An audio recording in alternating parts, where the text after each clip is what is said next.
Today's patients are seeking more personalized solutions that meet their specific needs. Are you offering a personalized experience? In this episode, I talk with Robert Rivera from Shamir about how their innovative driver intelligent lenses are reshaping the patient experience.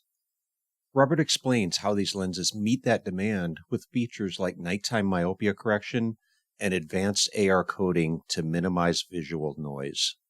Discover how offering these tailored lenses can set your practice apart and drive sales by addressing the unique needs of each patient.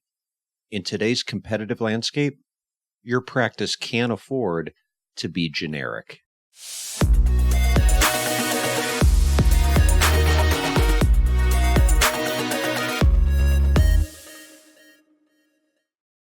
Hi, welcome to another episode of I Own a Business, where we focus on helping practice owners grow the practice of their dreams.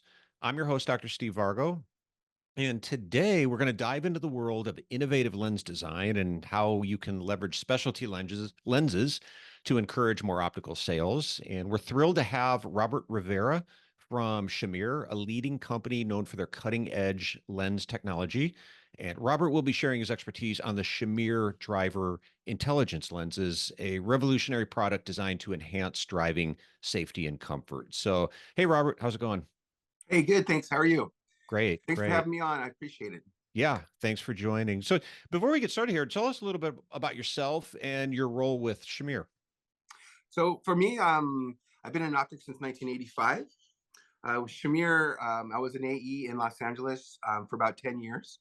And then I got pushed into the education department at Shamir. So I spent about three and a half years in the education department at Shamir. And then became the local rep here in Oregon, Washington, and in Alaska. I do national speaking for Shamir, so I do travel the country and do a little talking here and there for them on certain subjects, especially like our new driver intelligence lens, which is really the most remarkable lens I think in time. It's really pushing the envelope of what optics can be and how it's gonna change into the future. Yeah, cool. And when I was talking with Jojo from Shamir, Yes, we were trying to decide who we were going to interview, and they said you're the guy. So you're here, and you get a chance to use some of that education background, and it's a real interesting lens, and I think just in general, having those specialty lenses in the optical makes things a little bit more exciting out there. We just yes, did a podcast recently on lenses for people that spend a lot of time outdoors, and it really took us into the world of people that do a lot of fishing and hunting. That's a different podcast. I'm not sure if it's going to come out before or after sure, this one, but look for that one if you follow the yes. podcast. But tell us a little bit about this lens, the key features of the Shamir Driver Intelligence lenses, and how they specifically benefit drivers. Okay. Well, this is something that it's a really big issue that I really didn't even understand until I started talking about driving, especially at nighttime, and how those things work. And the way our lenses work, we have two different types. We have a daytime and a nighttime, or a sun and a moon, if you will. The moon is going to be the clear one. Let's talk about that first. The clear lens has a little bit of a nighttime myopia correction into it, or a little bit extra power, anywhere between 0.15 to point a quarter extra power. And the way we determined how to actually look at that is we actually took about 6,000 people at this point, I think, in time. We have a device called a Heim device, or a head-eye integrated movement device. And what you do is you put it on. And what it does is it tracks your vision. So everywhere you look and things like that, what's happening with your pupil and things like that, it tracks all that stuff and gives that feedback into a computer. So we can actually, in real time, for the very first time, instead of simulating something, we can really see it in real time what's actually happening in the lens itself. So we can kind of see how a younger person will actually over dilate more at nighttime than a little bit older person. So we know exactly how much power we need to put into that nighttime correction, just so when your pupil over dilates and it gets into the realm of some of the stuff that's outside here that doesn't get focused, that will actually be able to get focused in a little bit better with a little bit extra power into the lens itself. So that's the very first thing we've done to the lens. Um, the second thing I think was really remarkable is the AR coding on this lens. I'm not sure if you guys have heard expressions, but expressions is a really big buzz now right now in the market. But Expressions is the most amazing coating because it does something that we've never done before in about 40 years. So not only is it about 70% less reflective than our own Glacier Plus, which is pretty remarkable because Glacier Plus is actually a matte finish AR coating. So to have something even less reflective than that, it's pretty hard to achieve. When you take a picture of expressions on your face, your lenses literally disappear in front of your eyes, which is really remarkable. But at the same time, for nighttime driving, when we do tests on visual fields and things like that to see how fast people react with Expressions compared to our own Glacier Plus, 55% of the actual patients had a faster reaction time wearing Glacier Expressions rather than Glacier Plus, the AR coating. So that was another achievement that we thought that was really remarkable when it does it. It also filters visual noise. And I think that's another thing that's really big. And no other AR coating does that. So visual noise is kind of like that spectrum between 500 and 600 nanometers that makes you squint. Well, this particular AR coating has a certain color on it that attracts a certain photon to it, which actually blocks the photons between 500 and 600 nanometers. So those photons don't really get to your eye, so you don't have that squint feeling. So at nighttime driving, one of those really super bright lights that a lot of people have nowadays, they don't get to you as hard coming through your windshield and things like that. So the starburst and the bright lights and all the little flashes that you see, those things really do get eliminated through this AR coating. So it really makes it a lot easier for people to be able to see at nighttime. It's really the most remarkable thing. And we are opening up into more different materials. So it's not only polycarbonate, you'll have 167 and Trivex and other materials too. So So yes. go ahead. I'm sorry. So that's kind of how the nighttime lens actually works as far as vision correction into the distance of the lens. Just listening to what you've said so far, I hope people forward this podcast to their opticians because I think there's going to be a lot of value, which maybe brings me to my next question. What are some steps that optometrists can take to educate their patients about the benefits of specialty lenses like Shamir Driver Intelligence? And maybe a two-part question here, because it's not just the doctor who's involved with that, but the opticians as well. I assume, and correct me if I'm wrong, that every practice that sells these lenses can't hire you to come to their office and educate, right? That's probably Not not an everybody. option. You're not that scalable. So, but what are the steps that you would suggest for a practice that doesn't have a lot of time, has other things that potentially they're trying to promote as well, but be able to work this into the conversation, whether that's the doctor or whether it's the optician?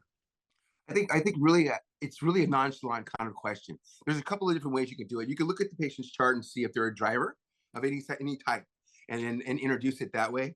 Or I would just nonchalantly just let them know, hey, you have trouble driving at nighttime. Because what I've seen is about 80% of the people will actually say, yeah, I do have trouble actually driving at nighttime. Some of them won't, but it'll still open the window for you to be able to talk about it. It's from an optometrist point of view. Now, as an optician's point of view, there's a couple of things that can happen. If the doctor will come out and actually say, hey, you know what? Here's my optician. He's my expert. He's going to talk to you, or she's going to talk to you about your clear glasses, your sunglass, your office glass, and he's going to talk to you about driving and other things in the sports. So if you just kind of say those things, it leaves it open to the optician to be able to talk about anything they want to talk about and going through all the different steps of lenses because they already kind of been pre-warned that you're going to talk to them about it. So I think those are the two of the best ways to actually start talking about it.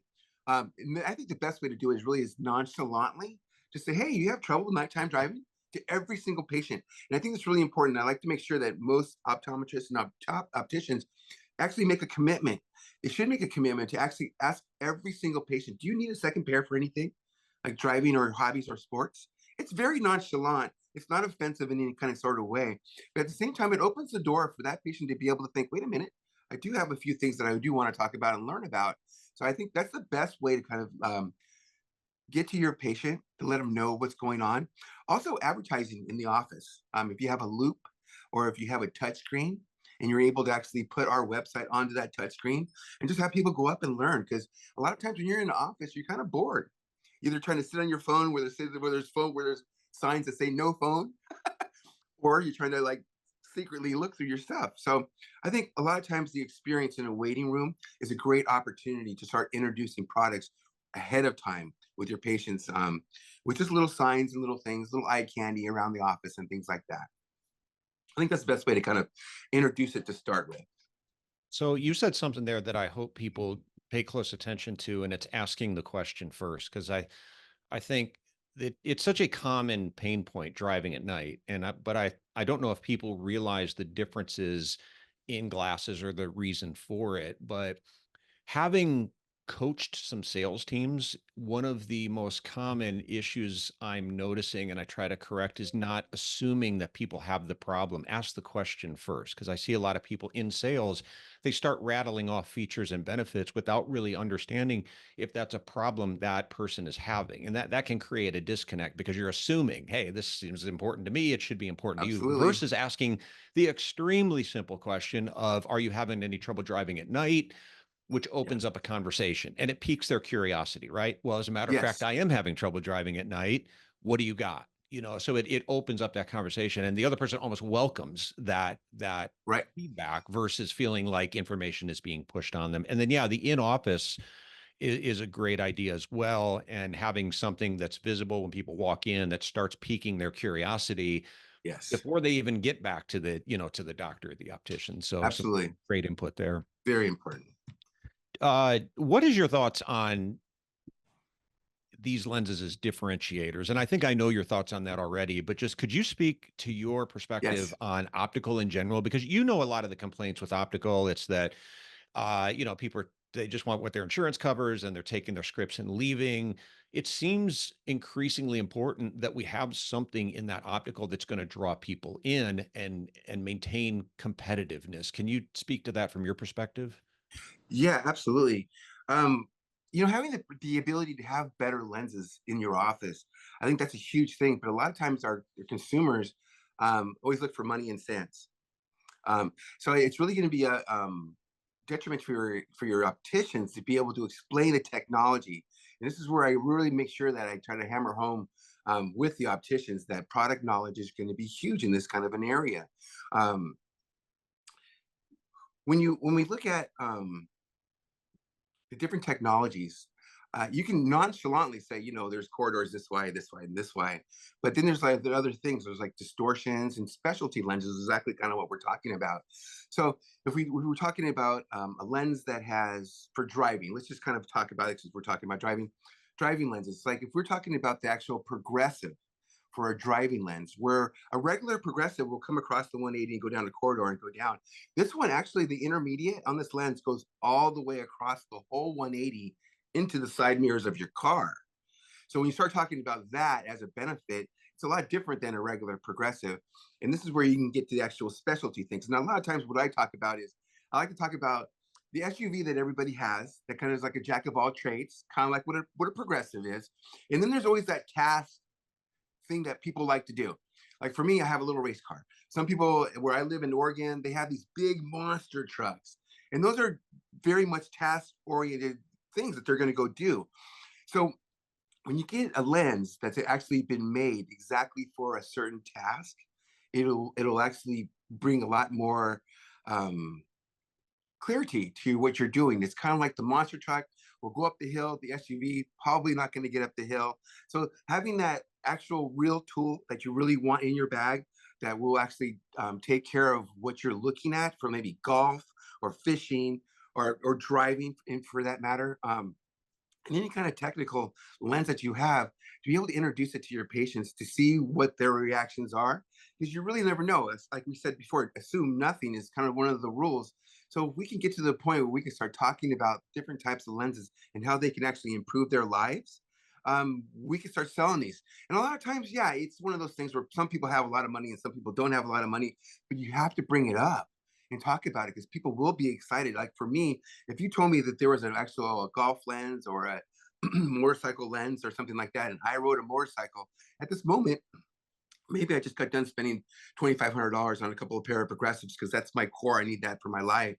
But at the same time, you told me and had the opportunity to talk about a motorcycle lens for me, I would definitely just go right back to my house and be like, hey, my wife, hey, I can, there's a motorcycle lens, birthday's coming up or, holidays are coming up. There's always a way to kind of get that, but to bring the excitement to your patient, you really do have to open up those specialty lenses and everything else because most of the time when people come to you, they're going to go get something that they need.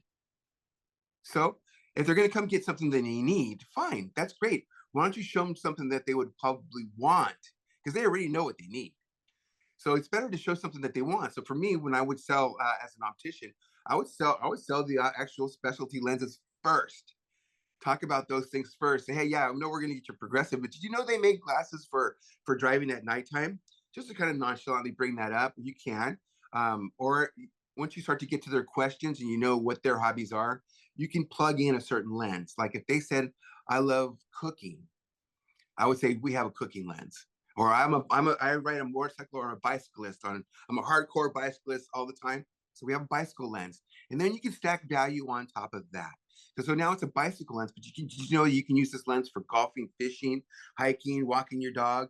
And those things add value as you keep going through that. So it's not just one core lens. It can actually do many things, even though it's really designed for one thing, if you will.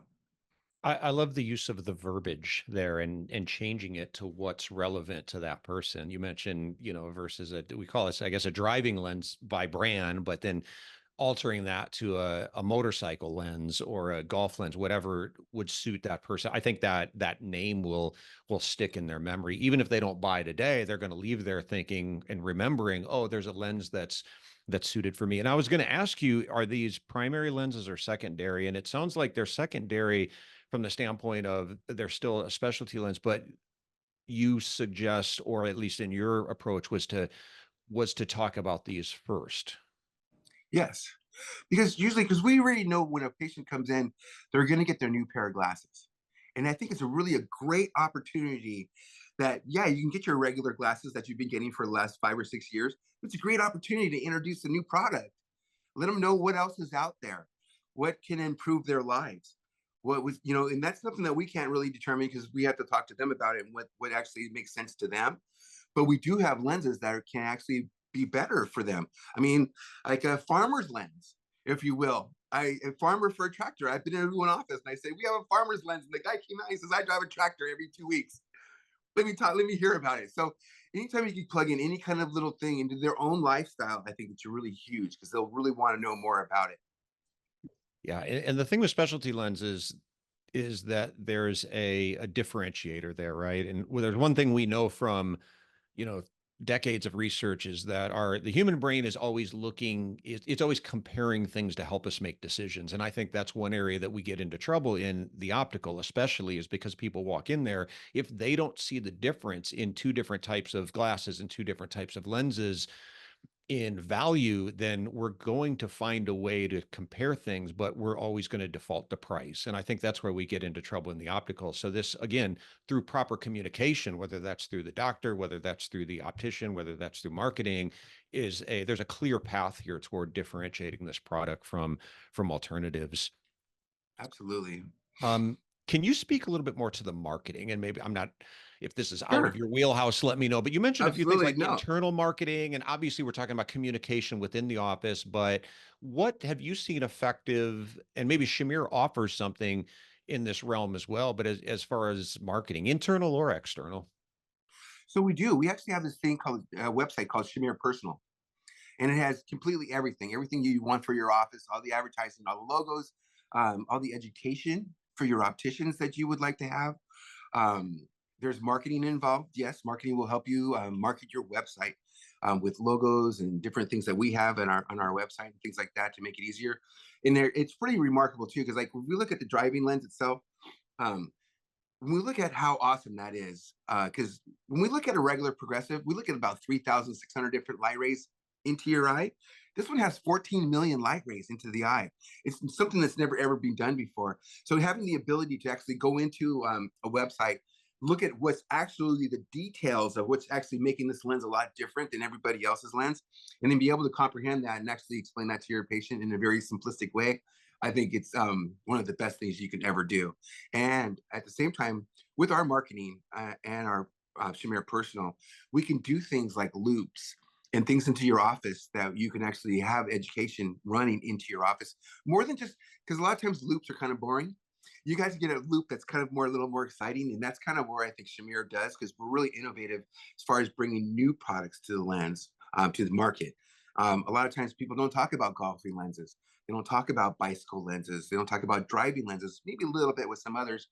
But this one is completely different. This is a lens that's actually designed from professional race car drivers.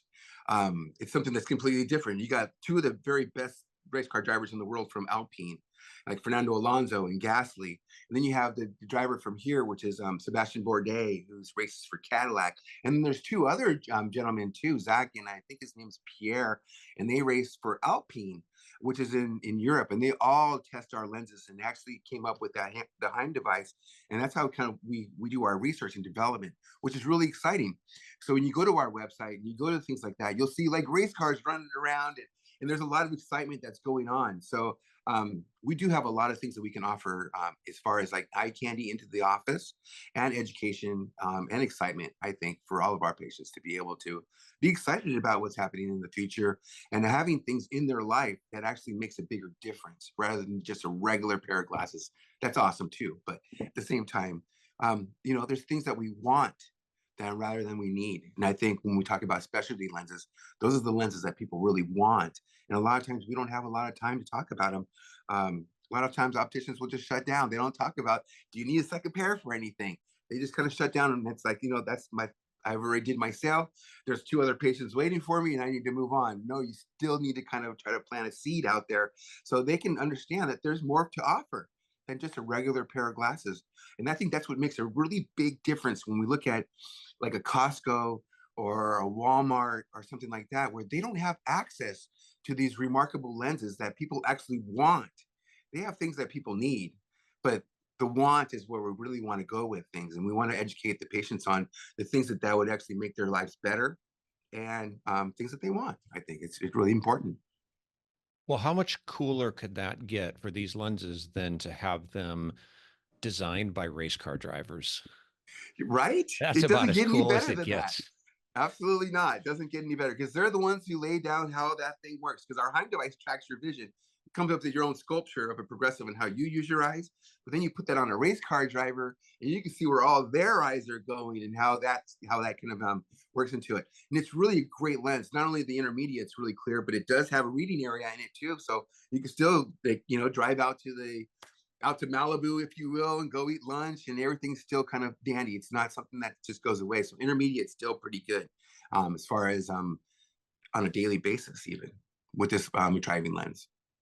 And I'll mention something that a lot of practices already do, I believe, is get your staff, especially your opticians, into these lenses. Because I think, you made a good point is sometimes opticians might be a little passive toward the second sale if they're bringing up these as a secondary sale.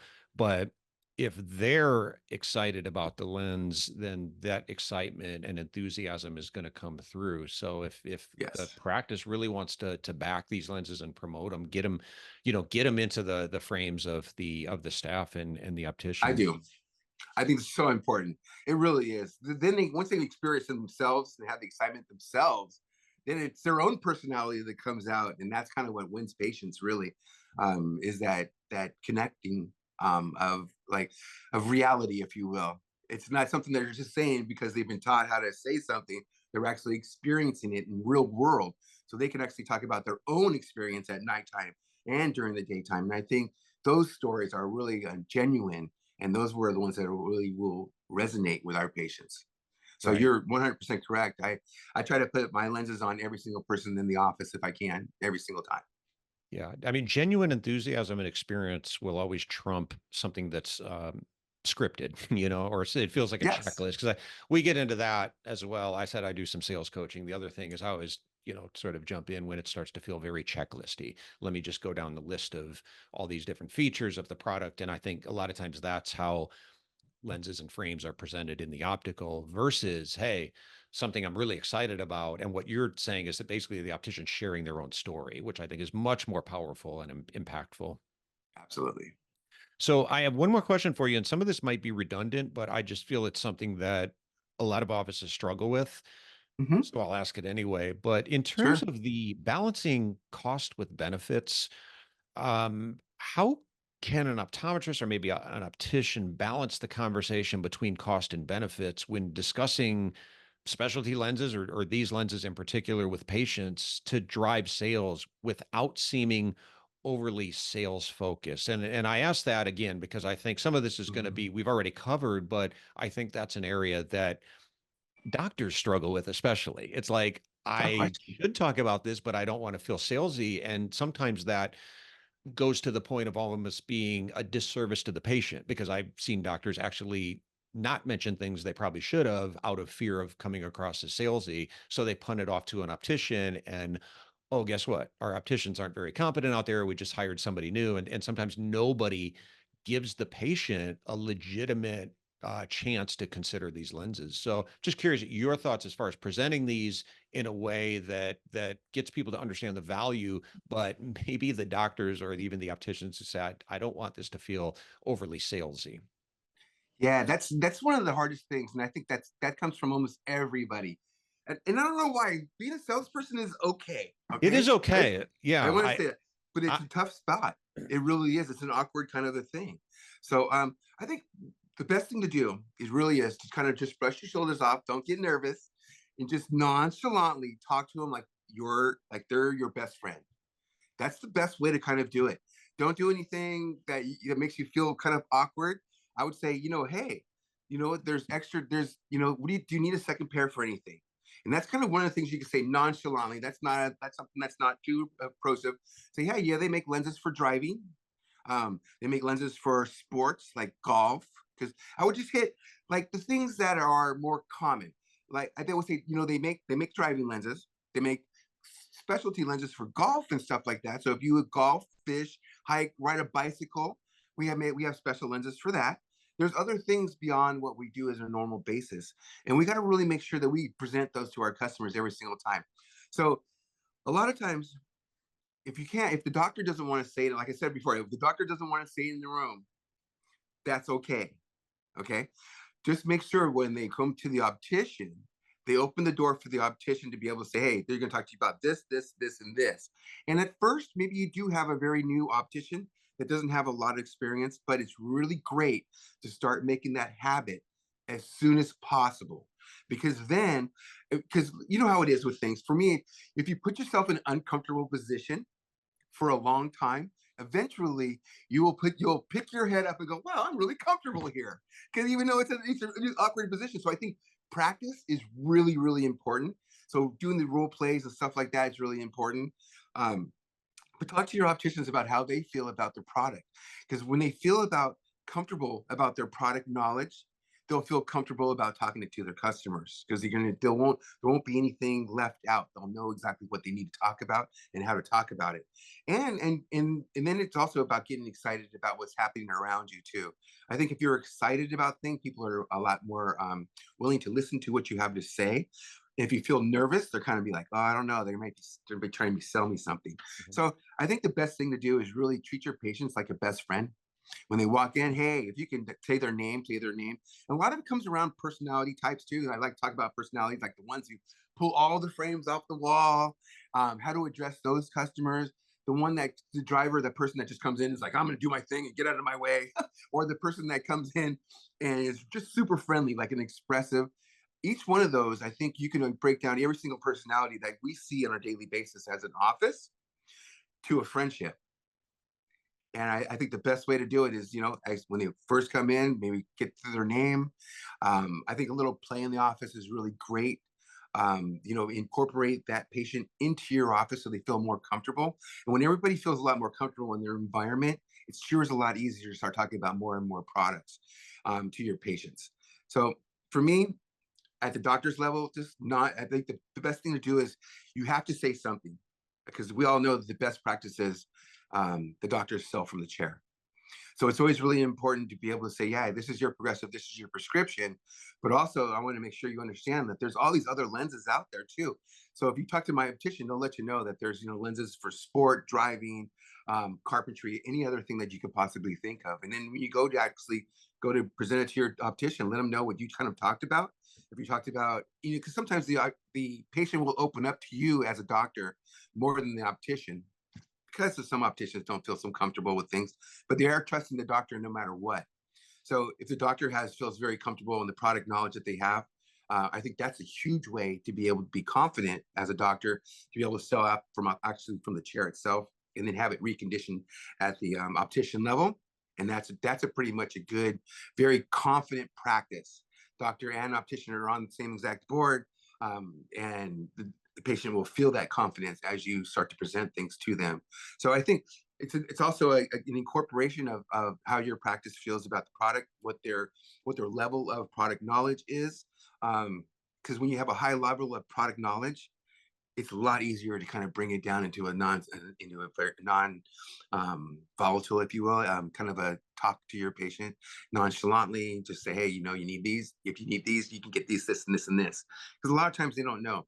For me, I'm kind of the way kind of outside optician. I was in Bend the other day, and I felt I was going into an account, and there was a bicycle rider, and he was an elderly patient. He came in, and I walked straight over there. I was like, hey, you make a bicycle lens? And he looked at me like, what? And I was like, oh, let's go inside. So it's how you approach your patient. A lot of times, if you approach in a super friendly way, they're going to be friendly. They'll listen to anything you tell them. So I think a lot of it is personality. Don't have that chip on your shoulder. There's a lot of things. I do fish philosophy too. I'm really an advocate for fish philosophy, and that's treating every single person and every patient and employee the best you possibly can. So when you do something like that, people don't really have um, so many roadblocks up or guards to say, oh no, I don't want to do that. They're going to talk to me about this. They're going to talk to me about that. No, I don't want to know about that. If it's a friendship kind of a relationship, then it's a lot different. It's a lot easier to talk to your friends than it is to strangers. So if they can get to the level of like talking to anybody nonchalantly, I think it's the best way you can do any sell in any kind of way. People get weirded out about the word selling, and it's for me, it's always just been a word, and maybe it's because it's a healthcare environment, but I've always felt that the way to make selling not feel salesy or not feel like selling is what we talked about before, is lead with questions. When you lead with questions, you get the other person talking, you get the other person telling you what they want, what they need, Yes. and then you come in with the product. And people are always going to be more passionate about their problems than they are your products. And I think that's where selling feels salesy, is when we approach it the opposite way.